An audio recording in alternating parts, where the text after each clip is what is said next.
Hello guys, welcome back to another episode review of Hollyoaks for Christmas episode 4 2024. It's an epic episode, absolutely great. The writing cannot get any better. Freddie, he went, obviously from the previous episode, Grace was shot and Freddie was on the warpath wanting to know who it was. He had a chat with Vicky and Vicky unfortunately now suspects it was Robbie because Robbie, she believes that someone overheard them in the toilets when her and Dylan were chatting about the father, and she thinks it's Robbie. And then when Freddie took that in, he went round and punched Robbie in the loft, and that was a one hell of a punch as well to Robbie, his own younger brother. And Vicky found out that it wasn't Robbie overheard, it was actually Ro. Now he's obviously punched his little brother for nothing. Bear in mind, yes, it is his little brother, but also Robbie, he's not someone you go around punching him, because obviously he's going to remember that, and he's got form. So, you know, if he finds out that it was actually Freddie slept with Vicky and Freddie's the father, then Robbie's only going to get revenge like in twofold. So yeah, I don't know what Freddie was thinking irrationally, just kind of without, there wasn't really much thinking there, to be honest. And then he told Mercedes in the end that he doesn't love her, which I thought was very harsh. And then she was obviously in tears because obviously they were about to elope.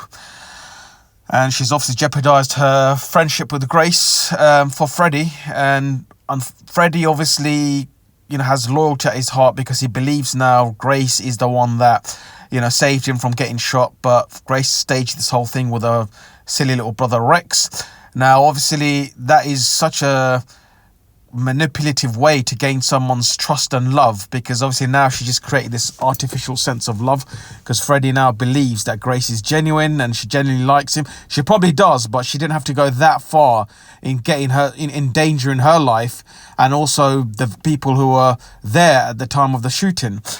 I think if she gets caught and Rex gets caught, I think Freddie's obviously going to come after Rex. Robbie's probably going to come after Rex as well. So it's all happening. Quite a lot's going on.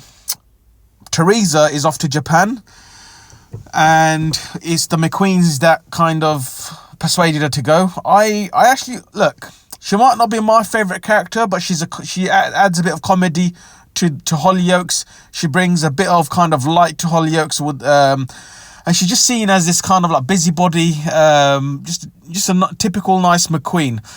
And the fact that she's going, it's like I don't want to see the McQueen clan get smaller, because obviously they're one of my favorite families. I really like them, and you want to see them kind of.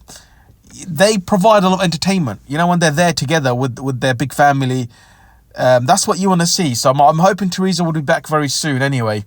And then obviously she was dressed like one of those anime characters from this Japanese shows. Rose, obviously, he's drinking and, his things are not getting better. The bullying from Arlo is phenomenal because I don't know how Arlo's even getting away with it. And how can Marie not tell that Arlo is... I mean, they were jogging together. Surely Marie would have sensed something, even if it's a distance. Just from the body language, the way Arlo's just behaving with Ro, and obviously that can be detrimental to Ro, and obviously he's just collapsed, and after drinking too much, that's quite serious, guys. Arlo's a bit of a nasty character, and we'll see what happens. Diane, I feel sorry for her. The way she's clinging on to Tony, pretending she's the one that's drinking. Now, don't get me wrong, I'm all for Diane and Tony. I believe that they have chemistry, and they're what you watch Hollyoaks because of them. Like, as in terms of those kind of solid couples, it's just like Nancy and Darren. Like, there wouldn't be. I can't picture them with anyone else. Same with Diane and Tony, but Diane's not helping herself because she's manipulating the situation. She's using Rose's situation about drinking, and Tony's literally just hanging around with Diane, spending time with her just because obviously he feels like he's responsible for her and he wants to just look after her because obviously they've got a lot of history, and that is his, the mother of his child, and she's kind of using that to her kind of advantage. I really didn't want to see that. I genuinely want to see Diana and Tony together. I know she's messed up quite a lot in the past in terms of her, Tony's dad. I just wished it wasn't happening. But anyway, it is what it is. Obviously, it kind of adds an interesting dynamic with Marie and Tony seeing further relationship, because obviously all this time Tony was always 100%. His cards were always for Diane, but we want to see him happy as well at the end of the day.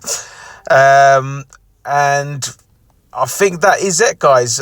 From me, let me know what you thought about the episode. Add any comments, and I'll see you in the next episode review. Peace.